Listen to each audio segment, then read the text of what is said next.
So hello guys and welcome to my new video. Yeah, I know I'm coming after a lot of days, but we'll continue our series of the exploring web. So now we are going to the next part, which is about JavaScript. So let us begin today's video. My name is Twaj. You are watching VI Techie. Let's make the world accessible. So what is JavaScript? So JavaScript is a scripting language, which is high level programming language, which is used to create dynamic content. Like the HTML and CSS are used to create only the content which is basically static. So you can't interact with it. But on the other hand, you can interact with the JavaScript, like with the web using the JavaScript. So, and it is a high level language. So, basically, high level languages are the languages which are really easy to understand for the humans, and it needs to be converted into the machine code or the byte code for the execution. This kind of languages are very human understandable and English like languages. So now let's move on to the next part.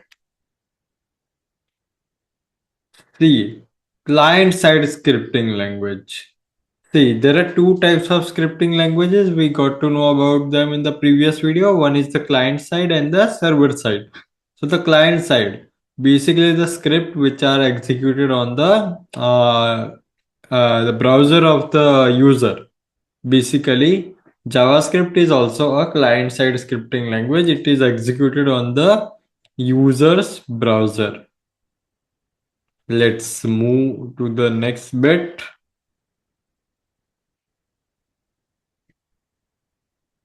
Core features of JavaScript. See, there are variables and data types. So, what are the data types and the variables? Basically, data types are the things which are the types of data like string, which can hold some characters. Then there are integers which can hold numeric values, floats for the floating points values, and booleans, etc.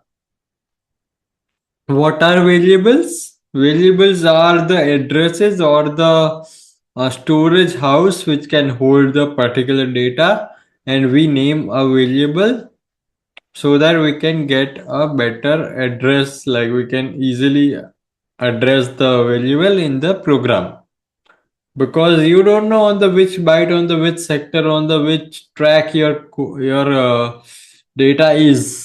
So you will have to name it in a easier or simpler way so that you can retrieve it on your need. Functions. What are functions? Functions are the small programs, like they are very small codes which are used to simplify a program. So if you create a long code and then if you get an error, so you will have to check what wrong you have done. But if you have different functions for the different operations, then you can simply just clean up the functions, or you can check the functions, and your program will be good to go. So let's move on to the next bit. Events. Events, like whatever things like a click or a press of a button is known as an event. Even your movement of mouse is an event that is known as an hover event. So this kind of events can be used to make changes through the help of JavaScript. Let's say when you fill the form, let's say you fill a login form on a website, and then you press the enter key on your keyboard, then that key press will trigger an action which will be to submit the form to the database. So that is known as an action, which was performed by you to trigger the JavaScript code to send request to save the data. Let's move to the next part. DOM manipulation. So DOM, basically document object model manipulation. Let's go ahead. So what is DOM? The document object model represents the model of a web page. Basically, DOM, like you have a window will contain different types of objects, like so on and so forth. It is a basically structure of the web page, and that can hold different types of elements. So through the document object model manipulation, you can manipulate the program or the website to behave according to the user's requirement. Let's move further. Asynchronous programming. What is asynchronous programming? So basically, asynchronous means that multiple operations can be performed at the same time with the JavaScript, which will save users' time as well as the time of the server. Basically, you will not only use the JavaScript, you will also have server-side scripting in it. So to save the time, you can use JavaScript as your client-side scripting language so that it will save your time so that the processing will be most of the processing will be done by the browser itself. So your server will not be loaded and multiple actions can be performed. Libraries and frameworks of JavaScript. Libraries and frameworks are the like small libraries or the data which are used to make your program simple. Like you have React is there, or Woo is there, jQuery is there, and many others are there, which are used to make your programming more simple. These are known as libraries.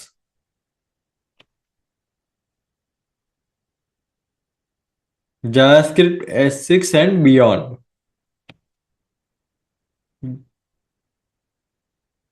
See, modern JavaScript is S6, ECMAScript, which was released in 2015, which has simplified the variable declaration, function manipulation, function declaring, and many other small bits which were slightly different before the introduction of this latest PHP version, which was released in 2015. And this has changed many things in the JavaScript, which are not taught by many colleges and institutes. So you can learn about itself by yourself. See, I told you that JavaScript is a client-side scripting language, but it has its own server-side bit. So let's go through it. See, Node.js. Node.js is used to like on the server side scripting. Basically, Node.js is also a type of like JavaScript which is used on the server side to make your programming very familiar if you are very much into the JavaScript. Yeah, although it's not as powerful as in JSP and ASP or even the PHP, but yeah, it's kind of like useful if you want to use JavaScript with the help of Node.js for your server side part. See, versatility and ubiquity of the JavaScript. What is versatility?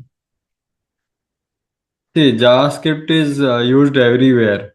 like it is supported by every browser. It is very important to be learned by a developer.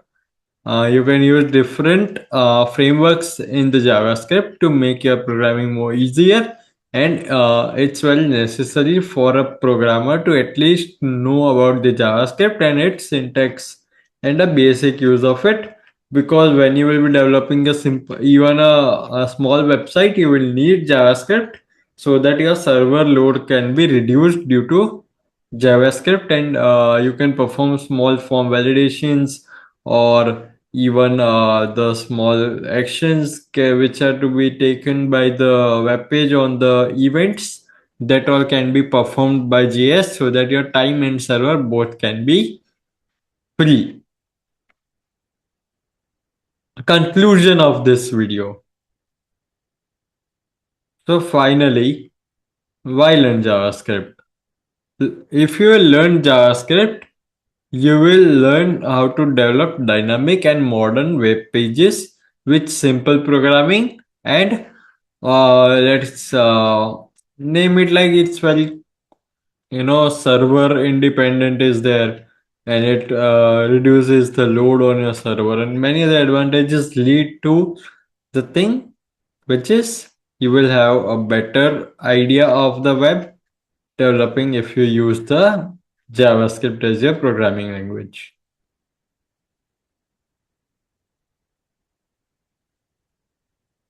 So thank you for watching this video.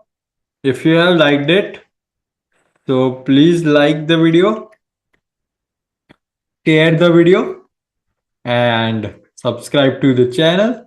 And I will be posting regular videos from now on. And thank you so much. And we'll meet in the next one.